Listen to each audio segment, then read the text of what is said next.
మా కంపెనీలో పెట్టుబడి పెడితే 4 రెట్లు రాబడి పొందొచ్చు. స్టాక్ మార్కెట్లో మీ డబ్బును పెట్టుబడిగా ఉంచండి, భారీగా లాభాలు పొందండి అంటూ సైబర్ నేరగాళ్లు అమాయకుల కష్టాన్ని దోచుకుంటున్నారు. ప్రముఖుల బోగస్ ఇంటర్వ్యూలు, ఏఐ ఆధారిత వీడియోలను సామాజిక మాధ్యమాల్లో పోస్ట్ చేస్తూ వారిని బురిడి కొట్టిస్తున్నారు. నిజమే అని నమ్మి పెట్టుబడులు పెట్టిన వారి ఖాతాల్లో తొలుత కొంత మొత్తం జమ చేసి నమ్మకం కలిగించిన తర్వాత ఎక్కువ మొత్తంలో డబ్బు పెట్టించి దోచుకుంటున్నారు. అమాయకులకు నగదును ఎరవేసి సైబర్ కిలాడీలు రెచ్చిపోతున్నారు. బడా కంపెనీల యజమానులు బోగస్ ఇంటర్వ్యూలతో సామాజిక మాధ్యమాల్లో ప్రకటనలిచ్చి ఆకర్షిస్తున్నారు. మా కంపెనీలో పెట్టుబడి పెడితే తక్కువ కాలంలో భారీగా సంపాదించవచ్చని ఉచ్చులోకి లాగి అందినంతా దోచుకుంటున్నారు. విజయవాడకు చెందిన మహిళ సామాజిక మాధ్యమాల్లో ఓ ప్రకటన చూసింది. కొద్దిపాటి డబ్బుతోనే స్టాక్ మార్కెట్ ట్రేడింగ్లో ఊహించని లాభాలు పొందవచ్చన్నది ఆ ప్రకటన సారాంశం. వెంటనే అందులోని ఫోన్ నెంబర్కు కాల్ చేసి మాట్లాడింది. తొలుత 1000 పెట్టుబడి పెట్టమని అవతలి వ్యక్తి చెప్పాడు. దీని నుంచి 1300 లాభం వస్తుందని నమ్మించాడు.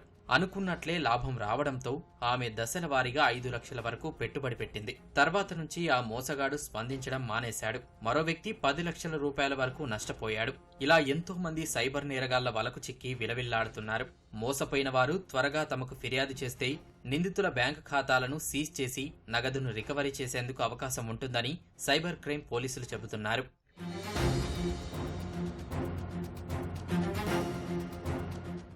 ఎక్కువగా ఖాళీ సమయాల్లో మనకు ఉన్నటువంటి సోషల్ మీడియా అకౌంట్లు మనం చూసుకుంటూ ఉన్నట్లయితే మనకి ఒక్కసారి సుధామూర్తి గారు కనబడతారు, ఒకసారి అంబానీ కనబడతారు, ఒకసారి టాటా గారు కనబడతారు. ఇలాంటి పెద్ద పెద్ద వాళ్ళందరికీ కూడా ఆర్టిఫిషియల్ ఇంటెలిజెన్స్ ద్వారా ఒక వీడియో క్రియేట్ చేస్తారు, లేదా వాళ్ళ ఇంటర్వ్యూ ఒక ప్రముఖ న్యూస్ పేపర్లో ఇచ్చినట్టుగా ఒక న్యూస్ పేపర్ క్లిప్పింగ్ యాడ్ చేస్తారు.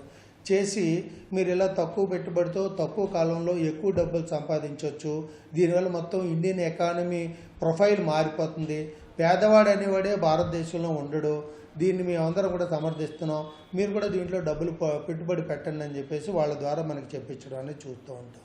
వీటిని నిజమని నమ్మి మన వాళ్ళు ఎక్కువగా మోసపోతున్నారు. ఇటువంటివి చూసినప్పుడు దయచేసి మీరు ఇమీడియట్గా అది ఒక ఫేక్ అడ్వర్టైజ్మెంట్ అనేటటువంటి రిపోర్ట్ మీరు చేయండి. అటువంటి వాటిని చూసి దయచేసి మీరు మోసపోకండి. సైబర్ నేరగాళ్లు అమాయకులు పేదవారికి డబ్బు ఆశ చూపి బ్యాంకు ఖాతా తెరిపిస్తున్నారు.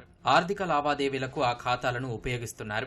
పోలీసులకు ఎక్కడా దొరకకుండా ఉండేందుకే ఈ ఎత్తుగడ వేస్తున్నారు. ఒకవేళ దొరికినా సైబర్ మోసాల్లో చివరకు అమాయకులే బలవుతారు. అసలు ఖాతాలే లేని వారిని కూడా ఒప్పించి నిందితులే అకౌంట్లు తెరిపిస్తున్నారు.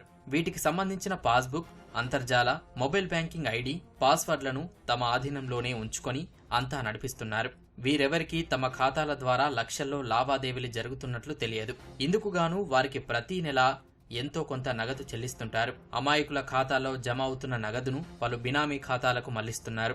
ఆ ఖాతాల నుంచి నగదు దేశం దాటిపోతోంది. క్రిప్టో కరెన్సీ రూపంలో ఇతర దేశాలకు చేరుతోంది. ఈ లావాదేవీలపై దర్యాప్తు చేయడం పోలీసులకు కష్టసాధ్యంగా మారుతోంది. కేంద్ర సంస్థలైన ఈడీ, సిబిఐ వంటి వాటికి ఇటువంటి వాటిని వెలికి తీయలేకపోతున్నారు. స్థానిక పోలీసుల దర్యాప్తు మూలాల వరకు వెళ్లకపోవడంతో యథేచ్ఛగా నేరస్తులు దందా కొనసాగిస్తున్నారు.